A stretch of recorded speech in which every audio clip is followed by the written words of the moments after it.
Erina Gudono mimpi aneh jelang pernikahannya dengan putra Presiden Joko Widodo, Kaisang Pangarep.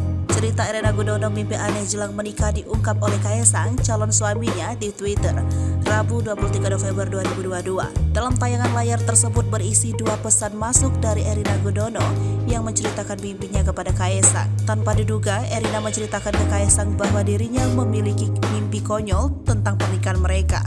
Kaisang yang mengetahui hal tersebut lantas memberikan respon terhadap calon istrinya itu. Kaisang menyebut jika calon istrinya sedikit memiliki keanehan. Sejumlah netizen yang mengetahui hal tersebut sontak ikut memberikan komentar. Tak sedikit yang justru menggoda sosok Kaisang dengan candaan sebelum putra bungsu dari Presiden Jokowi itu akan menikah. Lebih jauh, meskipun menyebut Erina Gudono memiliki keanehan, Kaisang juga melontarkan pujian ke calon istrinya tersebut. Dalam unggahan lainnya, Kaisang dengan sengaja mengunggah foto dari Erina Gudono. Tak hanya itu saja, Kaisang juga memuji kecantikan dari